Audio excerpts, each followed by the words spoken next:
ಅವರನ್ನ ಕೂಡ ಅತ್ಯಂತ ಪ್ರೀತಿಪೂರ್ವಕವಾಗಿ ರಾಜ್ಯ ಗ್ಯಾರಂಟಿ ಸಮಿತಿಗಳ ಅಧ್ಯಕ್ಷರು ಅವ್ರನ್ನ ಕೂಡ ಈ ಸಭೆಗೆ ಸ್ವಾಗತವನ್ನ ಕೋರೋಣ. ಅತ್ಯಂತ ವಿಶೇಷ ಅಂದ್ರೆ ಬಹುಶಃ ಇದು ತುಂಬಾ ವಿಶೇಷ. ಗದಗ ಜಿಲ್ಲೆಯಲ್ಲಿರುವಂತ ರಾಕೇಶ್ ಸಿದ್ದರಾಮಯ್ಯ ಸಭಾಂಗಣದಲ್ಲಿ ನಡೀತಾ ಇರುವಂತಹ ಈ ಕಾರ್ಯಕ್ರಮಕ್ಕೆ ಸನ್ಮಾನ್ಯ ರಾಕೇಶ್ ಸಿದ್ದರಾಮಯ್ಯನವರ ಸುಪುತ್ರ ಶ್ರೀಮಾನ್ ಸಿದ್ದರಾಮಯ್ಯ ಸಾಹೇಬರ ಕುಡಿ ನಮ್ಮ ಧವನ್ ರಾಕೇಶ್ ಅವರು ಕೂಡ ಈ ಸಭೆಗೆ ಬಂದಿದ್ದಾರೆ. ನಮ್ಮ ಮುಂದಿನ ಆಸೆಯ ಭರವಸೆಯ ಕಿರಣ ಅವ್ರನ್ನ ಕೂಡ ಅತ್ಯಂತ ಪ್ರೀತಿಪೂರ್ವಕವಾಗಿ ಈ ಸಭೆಗೆ ಸ್ವಾಗತವನ್ನ ಕೋರೋಣ.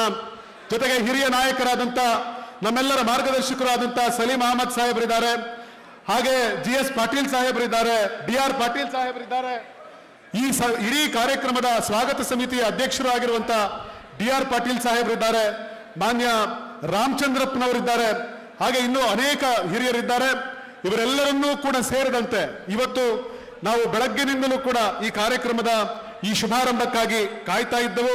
ಈಗ ಗದಗ ತಾಲೂಕು ಕುರುಬರ ಸಂಘದ ರಜತ ಮಹೋತ್ಸವದ ಸ್ಮರಣ ಸಂಚಿಕೆಯ ಬಿಡುಗಡೆ ಹಾಗೂ ಕನಕೋತ್ಸವ ಹಾಗೂ ಸಂಘಜೀವಿ ಶ್ರೀ ಫಕೀರಪ್ಪ ಹೆಬ್ಸೂರ್ರವರ ಸಮಾಜಮುಖಿ ಅಭಿನಂದನಾ ಗ್ರಂಥದ ಬಿಡುಗಡೆ ಸಮಾರಂಭದ ಕಾರ್ಯಕ್ರಮಕ್ಕೆ ನಾವು ಆರಂಭ ಮಾಡುವಂತ ಈ ಕಾರ್ಯಕ್ರಮವನ್ನು ಶುರು ಮಾಡುವಂತ ಹಂತದಲ್ಲಿದ್ದೇವೆ. ಇದೀಗ ಪ್ರಾರ್ಥನೆಯನ್ನ ಈಗಾಗಲೇ ನಾವು ಮುಗಿಸಿದ್ದೇವೆ. ಈಗ ಸ್ವಾಗತ ಭಾಷಣವನ್ನ ಈ ಕಾರ್ಯಕ್ರಮಕ್ಕೆ ಮಾಡಬೇಕು ಅಂತ ಹೇಳಿ ಈ ಭಾಗದ ಅತ್ಯಂತ ಹಿರಿಯ ನಾಯಕರು, ಗಾಂಧಿವಾದಿಗಳು, ಸದಾ ನಗುಮುಖದ ಹಸನ್ಮುಖಿ ನಾಯಕರು ಆಗಿರುವಂತ ಮತ್ತು ಈ ಕಾರ್ಯಕ್ರಮದ ಸ್ವಾಗತ ಸಮಿತಿಯ ಅಧ್ಯಕ್ಷರು ಆಗಿರುವಂತ ಮಾನ್ಯ ಶ್ರೀಮಾನ್ DR ಪಾಟೀಲ್ ಸಾಹೇಬರನ್ನ ವಿನಂತಿಸಿಕೊಳ್ತಾ ಇದ್ದೇನೆ.